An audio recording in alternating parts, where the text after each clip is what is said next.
বন্ধুরা, আশা করি তোমরা সবাই ভালো আছো। তোমার চ্যানেলে তোমাদের সবাইকে স্বাগতম। তো এই মুহূর্তে একটা গুরুত্বপূর্ণ কথা তোমাদের জন্য শেয়ার করছি। তো কথাটা শুনলে তোমাদের অনেকেরই খারাপ লাগবে, বিশেষত প্র্যাকটিক্যাল বেস সাবজেক্ট বা সায়েন্স ভিত্তিক সাবজেক্ট যাদের রয়েছে। শুধুমাত্র প্র্যাকটিক্যাল বেস সাবজেক্টের মধ্যে যে সায়েন্স ভিত্তিক যে সাবজেক্ট সেইগুলো শুধুমাত্র সেটা কিন্তু নয়, তার সঙ্গে আরো কিছু কিছু সাবজেক্ট রয়েছে। যেমন আমি আমার জিওগ্রাফির কথা বলি, সেই জিওগ্রাফি সাবজেক্ট ছাড়াও বিভিন্ন সাবজেক্ট, যে সাবজেক্টগুলো বিশেষত ক্যালকুলেটর রিলেটেড, তাদের জন্য একটা অশনি সংকেত রয়েছে। একদম প্রথম কথা, গভর্নমেন্ট সম্পূর্ণরূপে নোটিশ আকারে কিন্তু এই তথ্য জানিয়েছে।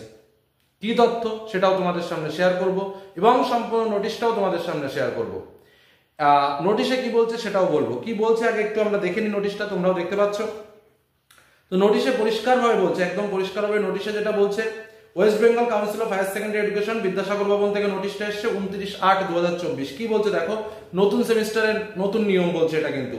All head of institution, student and other concern after the preview of the council. কি বলছে, as per the section 81 of the West Bengal Council of Higher Secondary Education regulation 2024 This is to notify all the stakeholders that the council has prohibited the use of any types of calculator in the examination under semester system, semester 1 to semester 4, including practical examination of class 11 and 12. অর্থাৎ মূল কথাই যেটা আসা যায়, class 11 এবং class 12 দুটো class মিলিয়ে practical এবং থিওরি কোনো পরীক্ষাতেই ক্যালকুলেটর ব্যবহার করা যাবে না। পরিষ্কারভাবে বুঝে নাও, ক্লাস 11 এবং ক্লাস 12 এর ফার্স্ট সেমিস্টার এবং সেকেন্ড সেমিস্টার দুটো মিলিয়েই কোনো ক্যালকুলেটর ব্যবহার করা যাবে না, যেটা কিন্তু সায়েন্সের ছেলেমেয়েদের কাছে একটা বিরাট বড় অশনি সংকেত। জানি না এর পরবর্তীতে কি হবে। শুধুমাত্র সায়েন্সের ছেলে নয়, জিওগ্রাফির ক্ষেত্রেও আমরা দেখেছি বা অন্যান্য বিভিন্ন প্র্যাকটিক্যাল বেসিস যে সাবজেক্টগুলো আছে তাদের ক্ষেত্রেও আমরা দেখেছি যে এই ক্যালকুলেশন যেখানে দরকার হয় সেখানে কিন্তু কিছুটা ক্যালকুলেটরের সাহায্য নিতে হয়, না হলে কিন্তু একটা বিরাট বড় সমস্যার সম্মুখীন হয়। আমি জানি না বিষয়টা কি হতে চলেছে ভবিষ্যতে, শুধু এটুকু তোমাদের বললাম যে ক্লাস 11 এবং ক্লাস 12 এর first semester, second semester, third semester, fourth semester totally কোনো সেমিস্টারে ক্যালকুলেটর ইউজ করা যাবে না।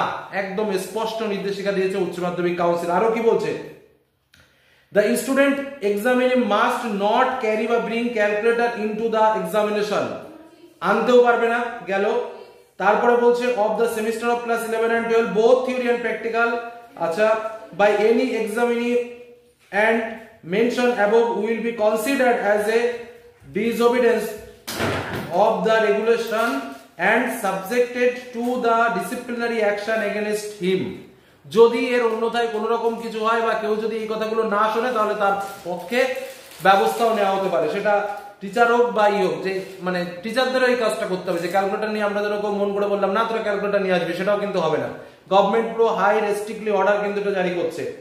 However, the notification will not to be applicable to the examining candidates HSS examination 2025 and they will be allowed to use the calculator as per the previous norms, practical and both theory and the practical examination. তবে মজার বিষয় যেটা, সেটা কি, সেটা হচ্ছে পরিষ্কারভাবে বুঝে নাও, যারা এবছর অর্থাৎ 2025 সালে উচ্চ মাধ্যমিক পরীক্ষা দেবে তাদের ক্ষেত্রে এটা কোনো ব্যাপার নয়।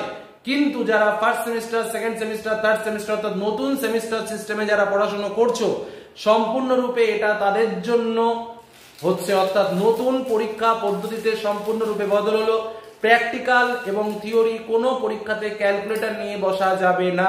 যারা এবছর উচ্চ মাধ্যমিক পরীক্ষার্থী তারা কিন্তু ক্যালকুলেটর নিয়ে বসতে পারবে শুধুমাত্র যারা পাস আউট হয়ে যাবে। কিন্তু যারা next time first semester, second semester, third semester, fourth সেমিস্টারের পরীক্ষা রয়েছে, ক্যালকুলেটর নিয়ে পরীক্ষাতে যেতে পারবে না। এটাই হলো ফাইনাল কথা।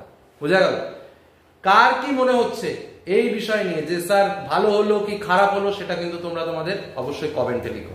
আজকের মধ্যে এখানে শেষ করলাম। ভালো থেকো, সুস্থ থেকো, সাবধানে থেকো, আর অবশ্যই তোমার কি মনে হচ্ছে সেটা কমেন্টে জানিও। ধন্যবাদ।